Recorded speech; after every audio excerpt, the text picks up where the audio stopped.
Hello everyone. तो कैसे हैं आप सब? उम्मीद है आप सब बहुत अच्छे होंगे। तो स्वागत है हमारे चैनल पर। तो आज हम अध्याय इतिहास का पढ़ने वाले हैं 4। 3 जो है हमारा कंप्लीट हो चुका है, ठीक है। तो चौथे का नाम है क्या बताती है हमें किताबें और कब्रें। तो हम स्टार्टिंग से जैसे पढ़ते आ रहे हैं, आपने अगर शुरू से मेरा जो है सारा चैप्टर देखा अपने इतिहास का, फर्स्ट सेकेंड थर्ड, तो आज का जो चैप्टर आपको भी आज का भी समझ में आएगा, क्योंकि वो सारे सबसे जो है रिलेटेड ही है। और पहले के जो लोग रहते थे वो किस तरह से क्या क्या करते थे, उन्हीं सब के बारे में हम पढ़ रहे हैं, ठीक है। हड़प्पा में लोग कैसे रहे, वहाँ की क्या सामाजिक स्थिति थी, वहाँ की कैसे क्या थी, क्या खाते थे, कहाँ जाते थे, उसमें जो हर चीज़ था, ठीक है। तो आज जो हम पढ़ने वाले हैं, तो इसका नाम ही है, जैसे कि आप देख रहे हैं, क्या बताती है हमें किताबें और कब्रें। तो जो किताब हमें मिली है पुरानी, तो वो हमें क्या बता रही है, और जो कब्रें मिली है हमें पुरानी लोगों की, तो उससे हमें क्या क्या मिला और क्या क्या हमें मालूम चला। तो सामाजिक स्थिति के बारे में क्या पता चलता है, और भी धर्मों के बारे में क्या पता चलता है, समाज में अमीरी गरीबी कैसी थी वो भी हमें पता चलता है। हाँ, तो हम जो है किताब में पढ़ के जो है अच्छे से डिटेल में बिल्कुल अच्छे से जो है जानेंगे, ठीक है। मैंने जो है आपको ऊपर ऊपर से बता दिया है, ताकि आपको लेसन जो है आपको समझ में आ सके, ठीक है। तो एक हमारी जो है एक शिक्षक है, छात्र है, एक छात्र है, ठीक है। तो ये देखो क्या सोच रही है, मैरी है छात्र हमारी, तो कुछ सोच रही है, तो हम देखते क्या सोच रही है। जैसे ही घंटी बजी, शिक्षक ने छात्रों को अपने साथ आने को कहा, ठीक है। आज वे पहली बार पुस्तकालय जा रहे थे। वो जो है यानी कि पुस्तकालय बोले तो लाइब्रेरी, ठीक है। आपके स्कूल में भी लाइब्रेरी होगा, तो लाइब्रेरी जा रही थी। तो मैरी ने देखा कि पुस्तकालय उसकी कक्षा से काफ़ी बड़ा था, जहाँ पे उसकी जो कक्षा था जहाँ पे पढ़ती थी, तो उससे जो है बहुत बड़ा था उसका जो है लाइब्रेरी। तो वहाँ किताबों से भरे कई रैक थे। कोने में एक अलमारी थी जो मोटी मोटी किताबों से भरी हुई थी, ठीक है, मोटी मोटी किताबों से भरी हुई थी। मैरी को एक अलमारी खोलने की कोशिश करते देख शिक्षक ने कहा, मैंने वो अलमारी खोलने लगी, तो शिक्षक ने कहा उस अलमारी में अलग अलग धर्मों से जुड़ी हुई महत्वपूर्ण किताबें हैं, उसको ऐसा बोलते हैं। तो क्या तुम्हें मालूम है कि हमारे पास वेदों का भी एक संग्रह है। मैरी सोचने लगी, वेद क्या है, चलो पता लगाएं, ठीक है। तो अब जो है इसके क्वेश्चन में यहीं से जो है माइंड में क्वेश्चन आया, और इसके बारे में जानना आप चाहने लगी, ठीक है। तो पढ़ते हैं।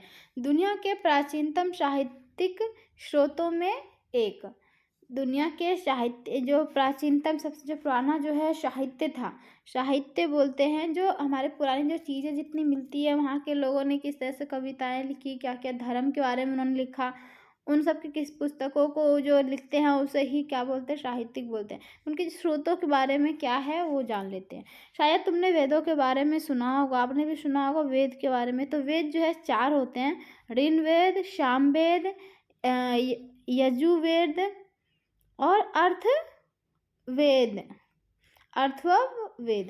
तो ये जो है आपको 4 वेद जो है आपको पता जो है याद होना चाहिए। अब आपसे पूछा भी जा सकता है कि वेद कितने होते हैं, तो 4।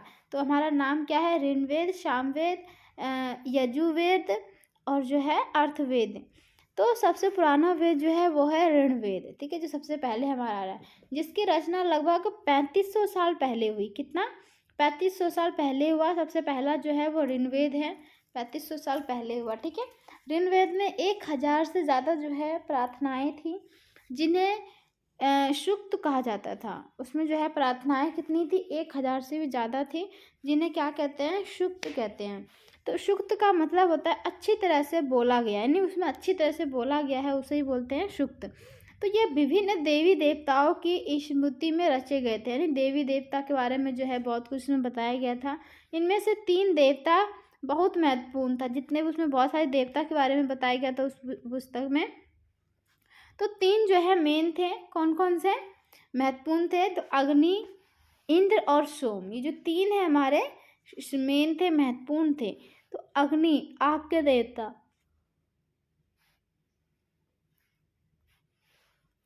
इंद्र जो है मतलब जो अग्नि था वो आग का देवता है, इंद्र जो है युद्ध के देवता थे, जब युद्ध करते थे तो इंद्रदेव का जो है पूजा, वो प्रार्थना करके उनसे उनकी प्रेयर करके जाते थे। जो उनकी पूजा करते थे वो युद्ध करते थे। और अग्नि के जो देवता थे, आग के देवता, तो वो आग से पूजा करते थे, आग की पूजा करते थे।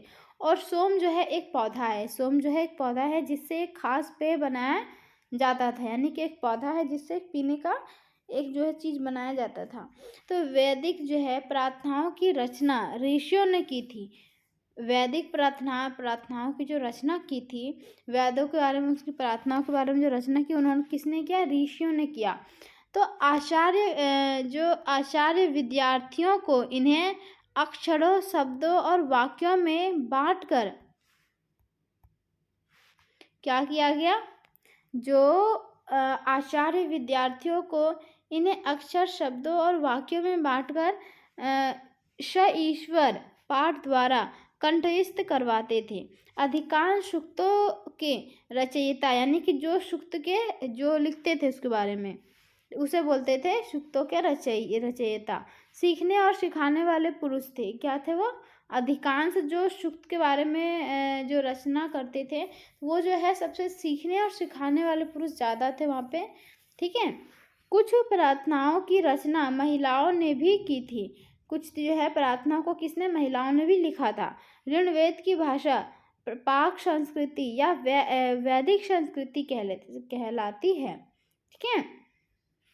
तुम स्कूल में जो संस्कृत पढ़ते हो उससे ये भाषा थोड़ी भिन्न है, यानी कि जो हम संस्कृत स्कूल में हम पढ़ते हैं उससे जो है थोड़ा जो है बहुत अलग होता है, बहुत क्या थोड़ा ही अलग होता है उसमें से। चलो अब इसको देख लेते हैं। संस्कृत और अन्य भाषाएं। संस्कृत किस तरह से होता था और अन्य भाषा किस तरह की होती है, उनके बारे में जान लेते हैं। संस्कृत भाषा भारोपीय, यानी भारत और यूरोपीय दोनों का मिला के क्या हुआ? भारोपीय भाषा, यानी परिवार का हिस्सा। भाषा का मतलब है परिवार का हिस्सा। और भारत की कई भाषाएं, जैसे कि असमिया, गुजराती, हिंदी, कश्मीरी, सिंधी, एशियाई भाषाएं, ये सब जो है हमारी कहाँ की थी?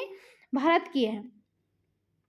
जैसे फारसी तथा यूरोप की बहुत सी भाषाएं। फारसी क्या है? और फारसी यूरोप में बोले जाते, तो यूरोप की बहुत सी भाषाएं क्या थी? अंग्रेजी, फ्रांसीसी, जर्मन, यूनानी, इतालवी और स्पेनिश आदि जो है इस परिवार से जुड़े हुई है। इन्हें जो है एक भाषा परिवार इसलिए कहा जाता है क्योंकि आरंभ में इनमें कई शब्द एक जैसे थे। आरंभ में जब स्टार्टिंग हुआ था उसमें जो है बहुत से शब्द एक जैसे थे। उदाहरण के लिए मार्थ, इसे क्या बोलते थे? संस्कृत में मार्थ बोलते हैं। और जो हिंदी है, हिंदी में तो माँ बोलते हैं। और मदर अंग्रेजी में बोलते हैं। शब्द को देखो इस तरह से है। ठीक है। क्या तुम्हें इनमें कोई समानता नज़र आती है? वे ध्यान से देखने पे जो है एक समानता नज़र आती है इसमें शब्दों में। मार तो बोला उन्होंने माँ। आवाज़, साउंड को देखो, साउंड को। ठीक है। ये लिखने को नहीं देखना है। क्या तुम्हें इनमें से कोई समानता नज़र आती है तो आप बताओ इसमें से। अगर आपकी वॉइस सेम निकल रही है तो आप इसे बोल सकते हो हाँ समानता है। उपमहाद्वीप में दूसरे भाषा परिवारों की भी भाषाएं बोली जाती थी। ठीक है, बोली जाती है। उदाहरण के लिए बोले तो पूर्वोत्तर भारत, एक मिनट फ्रेंड मैं ब्रश ले लूँ।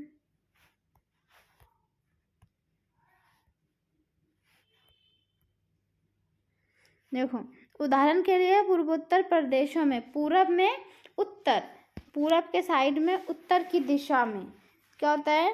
तिब्बतीय बर्मा परिवार की भाषाएं बोली जाती है। तिब्बत बर्मा जो है एक भाषा है, वो भाषा बोली जाती है।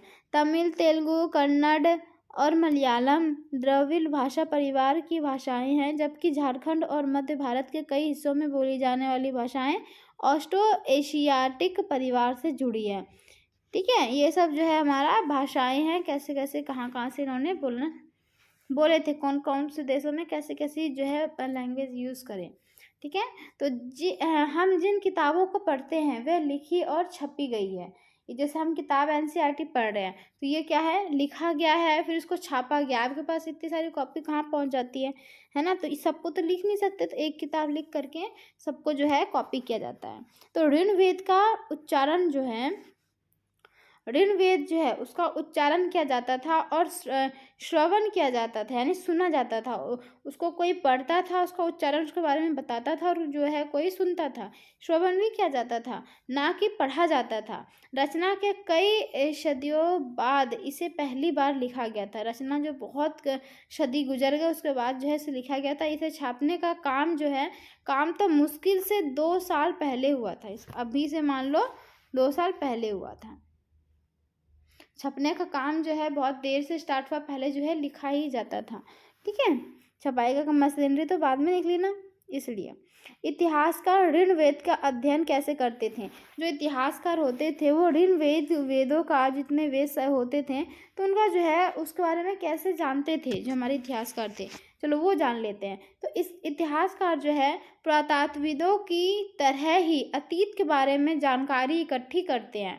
ठीक है, इतिहासकार जो उसे ही कहते हैं जो पुरातत्वविदों की तरह, नहीं कि जैसे पुरातत्वविद वो होते हैं जो उन्होंने पुराने सामान मिलते हैं, पुरानी जो कुछ चीज़ें मिलती हैं, तो उनसे जो क्या करते हैं, उन्हीं चीज़ों से जो उनके बारे में, सामाजिक स्थिति, हर चीज़ के बारे में वो जानकारी निकालते हैं, उसके बारे में जो है जानते हैं, तराशते हैं। उसी तरह से इतिहासकार भी वही होते हैं। इतिहासकार जो है अतीत के बारे में जानते हैं, उसके बारे में पता करते हैं हर चीज़। ठीक है, इकट्ठा जानकारी इकट्ठी करती हैं और फिर सबको जो है सबके सामने रखती है। लेकिन भौतिक अवशेषों के अलावा वे लिखित स्रोतों का भी उपयोग करते थे, यानी कि भौतिक, यानी कोई सामान मिला तो उसका तो करते ही थे, बाकी उन्हें लिखित होना चाहिए, तभी वो प्रूफ करते थे। चलो देखते हैं कि वे ऋग्वेद का अध्ययन कैसे करते हैं। ऋग्वेद का वो अध्ययन कैसे करते थे उसके बारे में जानते हैं।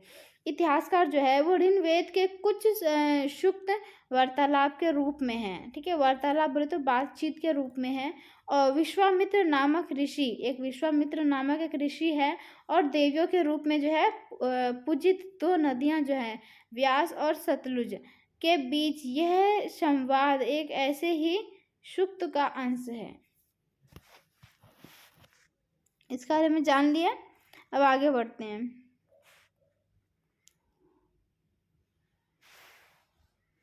यह है ऋषि वेद की पांडुलिपि का एक रचना। ये पांडुलिपि का जो है, पांडुलिपि जो होता था हाथ से लिखे हुए, जो है हाथ से लिखे जाते थे, उसको बोलते थे पांडुलिपि। यहाँ पे एक बार देख लेते हैं क्या लिखा है। भुर्ज वृक्ष के छाल पर लिखी यह पांडुलिपि कश्मीर में पाई गई है। लगभग 150 वर्ष पहले ऋग्वेद को सबसे पहली बार छापने के लिए इसका उपयोग किया गया था। इसी पांडुलिपि को देखने अंग्रेजी अनुवाद तैयार हुआ। यह पांडुलिपि जो है पुणे महाराष्ट्र के एक पुस्तकालय में सुरक्षित है, अभी भी है ये जो है हमारा, आप देख सकते हैं ये पांडुलिपि है। जो तार पत्थर बोलते हैं ना, यानी पेड़ों के जो पत्ते होते हैं या खाल होते हैं उस पर लिखते थे, इस तरह से लिखा गया है। ठीक है, अब विश्वामित्र और नदियाँ, विश्वामित्र के बारे में और नदियों के बारे में जो है हम पढ़ते हैं। ठीक है, विश्वामित्र, हे नदियों अपने बछड़ों को चाटती हुई 2 दमकती गायों की तरह 2 फुर्तुले घोड़े की चाल से पहाड़ों से नीचे आओ। इंद्र द्वारा दी हुई जो शक्ति से स्फुरत तुम रथों की गति से सागर की ओर बह रही हो। तुम जल से परिपूर्ण हो और एक दूसरे से मिल जाना चाहती हो। ये जो है एक दोहा जैसा है, उसका बारे में हम जानते हैं। नदियाँ जो क्या कह रही है, जल से परिपूर्ण हम देवताओं के बनाए रास्ते पर चलती है। ठीक है, देवताओं ने जो रास्ते बनाए हैं उसी पर चलते हैं। एक बार जब निकलते तो हमें रोका नहीं जा सकता। ये कौन कह रहा है? नदी। ऋषि, तुम हमसे प्रार्थना क्यों कर रहे हो? ठीक है, तो ये जो है नदी कहता है। फिर विश्वामित्र क्या कहता है, हे बहनों, मुझ गायक की प्रार्थना सुनो। मैं रथों और गाड़ियों सहित बहुत दूर से आया हूँ। कृपया करके अपने जल को हमारे रथों और गाड़ियों की धुरियों के ऊपर ना उठाओ, ताकि हम आसानी से उस पार जा सकें। ये हमारा जो है नदी से जो है विश्वामित्र जो है नदी से कहता है। फिर नदी क्या कहती है, हम तुम्हारी प्रार्थना सुनेंगे जिससे तुम सब सुरक्षित उस पार जा सको। ठीक है, इतिहासकार ये बताते हैं कि ये प्रार्थना उस क्षेत्र में रची गई होगी जहाँ ये नदियाँ बहती हैं। ठीक है, ये सब बात कहाँ पे होती होगी, कहा कि जहाँ पे नदियाँ बहती हैं वहीं पे ऐसा हुआ होगा। वे ये भी सुझाते हैं कि जिस समाज में ऋषि रहते थे वहाँ घोड़ों और रथों की बहुत महत्व दिया जाता था, घोड़ों और रथों की। इसलिए जो है नदियों की तुलना,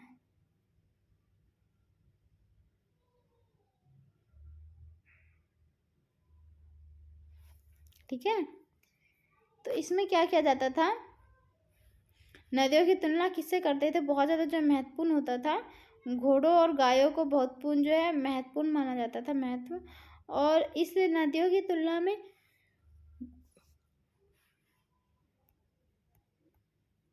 घोड़ों और गायों से की गई थी, इसलिए घोड़ों और गायों से इसकी तुलना की गई थी। ठीक है, उसमें महत्व रखता था, इसीलिए बस इतना सा है और कुछ नहीं। उसके बाद है हमारा, एक मिनट फ्रेंड्स, हाँ ठीक है, तो ऋग्वेद की प्रार्थनाओं में अन्य दूसरी नदियों खासकर सरस्वती, सिंधु और उसकी सहायक नदियों का भी जिक्र है। गंगा और यमुना का उल्लेख सिर्फ एक बार हुआ है। ठीक है, इस तरह से बोला। उसके बाद जो है हम आगे बढ़ते हैं, आगे आता है मवेशी, घोड़ों और रथ। मवेशी क्या करते थे, घोड़े से क्या करते थे, रथ से क्या करते थे, वो सब जानते हैं। ये होता क्या है ये भी जानते हैं। ओके फ्रेंड्स, आगे बढ़ते हैं। ऋग्वेद में, एक मिनट दिखाई दे रहा है, अब इसको अच्छे से करते हैं। ऋग्वेद में अभी हम जो है पहला जो वेद है, 4 वेदों में अभी ऋग्वेद के बारे में ही पढ़ रहे हैं। ठीक है, कंफ्यूज नहीं होना है। तो ऋग्वेद में मवेशियों, बच्चों यानी खासकर पुरुषों और घोड़ों की प्राप्ति के लिए अनेक प्रार्थनाएं करते थे। इसमें क्या करते थे ऋग्वेद में, जो मवेशी होते थे वो बच्चों यानी खासकर पुरुष जो है पुत्रों के लिए, ठीक है, पुत्रों के लिए क्या करते थे, और घोड़ों की प्राप्ति के लिए जो है बहुत सारी प्रार्थनाएं करते थे। ये वो अभी के टाइम में भी करते हैं ना, बहुत लोगों को देखा है, जो कि सब है कुछ है नहीं, जो होना है वो तो हो गई है ना। तो घोड़ों को लड़ाई में रथ खींचने के काम में लाया जाता था। ठीक है, घोड़ों को क्या करते थे, लड़ाई में जो है उसे मतलब खींचने के काम लाया जाता था। और इन लड़ाइयों में मवेशी जीत कर लाए जाते थे, मवेशी जो है जीत कर लाए जाते थे।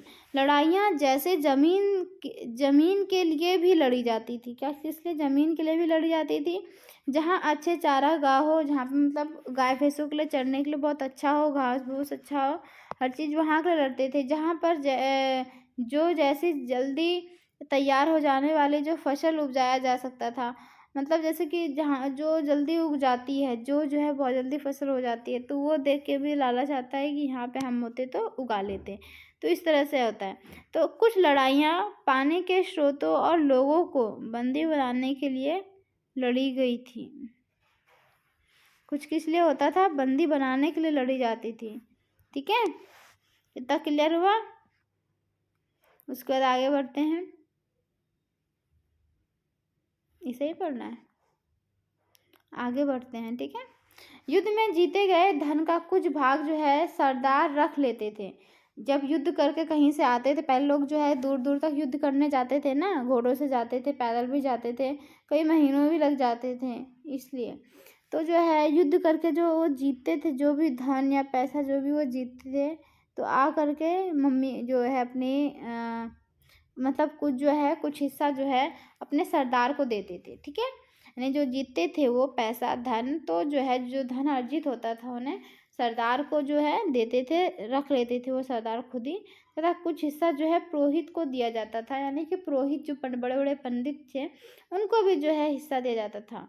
शेष धन जो है आम लोगों में बांट दिया जाता था, जितना भी फिर और आगे जो धन थोड़ा बहुत बचा होता था जीतने के बाद, तो वो जो है लोगों में बांट देते थे। कुछ धन जो है यज्ञ करने के लिए भी प्रयुक्त होता था, यानी जो यज्ञ करता था तो उनको लिए भी उनको भी दे देते थे, ठीक है। तब उनको जब करेंगे, कोई भी पूजा वूजा भी होता है तो जैसे दे देते हैं पंडित को, उसी तरह से यज्ञ करा तो उनको भी जो है पैसा दिया। तो यज्ञ की आग में आहुति दी जाती थी। तो जब यज्ञ करते थे वो, तो उनमें भी है पैसों की आहुति दी जो है उसमें जाती थी। ये आहुतियाँ देवी देवताओं को ही दी जाती थी। किसको, मतलब ऐसे मानसिकता होते हैं ना कि मान लेते हैं इस देवता को हम चढ़ाएंगे, तो उस तरह से देवी देवता को मान करके उसमें जो है आहुति देते थे। अनाज और कभी कभी जानवरों की भी आहुति दी जाती थी। यानी कि पैसे तो, धन जो है वो तो उसकी आहुति देते ही थे, बाद में अनाज जो होता था उसका, फिर कभी कभी जो है जानवरों का भी जो है बलि देते थे, ठीक है, उसमें जो है आहुति दे देते थे। आगे बढ़ते हैं। अधिकांश पुरुष इन युद्धों में भाग लेते थे। इस ऐसा जो कुछ होता था तो इसमें क्या करते थे, पुरुष जो है जब भी युद्ध होता था तो उसमें पुरुष जो है भाग लेते थे। कोई स्थायी सेना नहीं होती थी, यानी कोई ऐसा स्थायी सेना नहीं था कि ये है तो ये रुका रहेगा और जा भी सकता था, लेकिन लोग स्वभाव में मिलते जुलते थे, ठीक है। इधर उधर भी जाना पड़ता था, लेकिन जो है सभा जहाँ पे होती थी वहाँ पे जो है लोग एक दूसरे से मिलते थे और युद्ध व शांति के विषय में सलाह मशवरा करते थे। युद्ध के बारे में ही उसमें जो है अलग अलग तरह की बातें होती रहती है। वहाँ ये ऐसे लोगों को अपना सरदार चुनते थे जो बहादुर और कुशल योद्धा हो, यानी कि जो बहादुर हो और कुशल योद्धा हो उनको ही जो है अपना, ठीक है।